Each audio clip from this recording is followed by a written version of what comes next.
السلام علیکم عزیز سامعین، welcome to my channel voice of Mona. ہماری آج کی سٹوری کا نام ہے تنہائی۔ وہ پارک میں بینچ پر بیٹھی تھی، آنکھیں سرخ ہو رہی تھیں، شاید کافی دیر تک روتی رہی ہوگی۔ آنکھیں سوجی ہوئی بھی تھیں۔ میں آپ کے پاس بیٹھ جاؤں؟ جی، وہ ادھر ادھر دیکھ رہی تھی۔ میرا نام بریرہ ہے۔ جی، آپ کا نام پوچھ سکتی ہوں؟ جی، فریال۔ وہ ہر بات کا مختصر جواب دے رہی تھی۔ شاید اس وقت اس کا کسی سے بات کرنے کا دل نہیں تھا۔ وہ ضرورت سے زیادہ ہی پریشان لگ رہی تھی، پر پتہ نہیں کیوں میرا دل کر رہا تھا کہ میں اس سے بات کروں۔ ہم لوگ گزر رہے تھے کہ بائک خراب ہو گئی۔ عاشر کو بائک صحیح کروانی تھی۔ باہر دھوپ تھی، سامنے ہی پارک تھا۔ میں نے اسے بول دیا میں ادھر پارک میں بیٹھ جاتی ہوں، ہوا بھی ہے اور چھاؤں بھی۔ اس نے کہا ٹھیک ہے آپی، آپ ویٹ کریں وہاں۔ یہاں مجھے فریال اکیلی بیٹھی نظر آ گئی۔ تعارف میں نے ہی زبردستی کی۔ کیا کرتی ہیں آپ؟ کچھ نہیں، ہاؤس وائف ہوں۔ اچھا، ایجوکیشن کیا ہے؟ گریجویٹ ہیں؟ وہ میری ہیں پر زور سے ہنس پڑی۔ شکر ہے آپ ہنسی تو، دکھی آتما لگ رہی تھیں کچھ لمحے پہلے۔ وہ اور زور سے ہنس دی۔ تھینکس، نہیں کوئی بات نہیں، میرا مشن ہی یہی ہے، لوگوں کو ہنسانا۔ اچھا، زنگ کیوں لگا رہی ہو خود کو؟ جاب کرو، دنیا دیکھو، ہنسو، گھومو پھرو، لائف کو انجوائے کرو۔ اچھا ٹھیک ہے، تھوڑی سی روشنی ڈال دو اپنے حالات پہ، مجھے اندھیرا نظر آ رہا ہے۔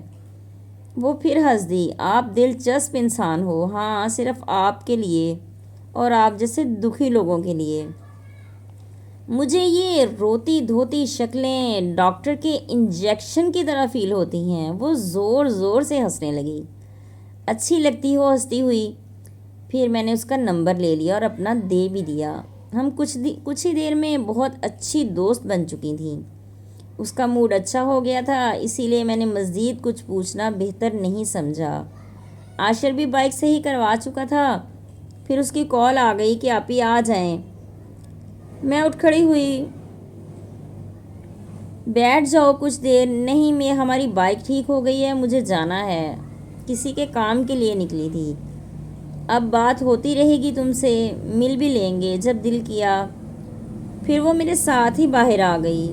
گھر پاس ہے لگتا تمہارا؟ ہاں، ادھر ہی ہے۔ پھر وہ اپنے راستے اور میں اپنے راستے چل دی۔ پھر اپنی مصروفیت میں اس کا خیال بھول ہی بیٹھی۔ ایک دن اس کی کال آ گئی۔ کیسی ہو آپ؟ میں ٹھیک ہوں، تم کیسی ہو؟ کچھ تبدیلی آئی یا وہی غمناک آتما ہو؟ ہاں، کچھ اس کا مطلب ہے کہ کلاسز دینی پڑیں گی۔ تھوڑی سی زندگی ہے یار، ایسے غم میں مت گزارو۔ آپ آؤ کسی دن میرے گھر۔ اچھا، آؤں گی ٹائم نکال کر۔ وہ خاموش ہو گئی۔ اچھا بابا، آتی ہوں ایک دن میں۔ وہ خوش ہو گئی۔ پھر میں 2 دن کے بعد اس کی طرف چل دی۔ گھر متوسط طبقے میں تھا، گھر اچھا تھا، نفاست والا تھا، کھانا بھی تیار کر کے بیٹھی تھی۔ کون رہتا ہے ادھر؟ میں اکیلی ہی رہتی ہوں۔ اسی لیے تمہیں تنہائی نے پریشان کر رکھا ہے؟ میں اکیلی ہوں اس لیے میں نے اپنی پسند سے شادی کی۔ وہ کچھ عرصے کے بعد کسی اور کے لیے مجھے چھوڑ کر چلا گیا۔ بہت بڑی فیملی ہے مگر کوئی ملنے کو راضی نہیں۔ یہ گھر کسی کا ہے، اس کے جانے کے بعد کسی نے پناہ دی۔ گھر کا خرچ رینٹ بھی وہی دیتا ہے۔ مجھے ساری کہانی سمجھ میں آ چکی تھی، صرف اس کے منہ سے سننا باقی تھا۔ میں نے اسے کہا ہے کہ مجھ سے شادی کر لو، مگر وہ یہ بھی نہیں چاہتا۔ میں تنگ آ گئی ہوں ان حالات سے۔ تم پہلے تو محترمہ اپنے پیروں پہ کھڑے ہونے کی کوشش کرو، مطلب یہ کہ جاب کرو۔ میں نے وہیں بیٹھے اس کی جاب کا بندوبست کر دیا۔ تم کل سے جاب جوائن کرو، باقی سارے حالات دیکھتے ہیں پھر۔ میں نے اٹھتے ہوئے اسے کچھ پیسے بھی دیے۔ یہ رکھو۔ نہیں رکھو بابا، تمہیں ضرورت پڑے گی، پھر دے دینا جب کچھ کرنے لگ جاؤ گی تو۔ اچھا، باقی میں کرتی ہوں تمہارے لیے۔ کتنا رینٹ ہے اس گھر کا؟ 12,000۔ گھر میں سبھی سہولتیں تھیں۔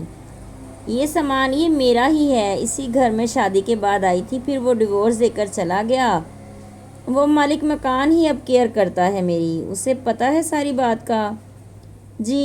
پھر میں نے فریال سے کہا کسی چیز کی ضرورت ہو تو بتانا، باقی کل جاب پہ جاؤ اور مجھے بتا دینا کوئی مسئلہ ہو تو۔ پھر وہ جاب کرنے لگی، 2 مہینے ہو گئے تھے اسے جاب کرتے، وہ چھٹی بھی نہیں کرتی تھی۔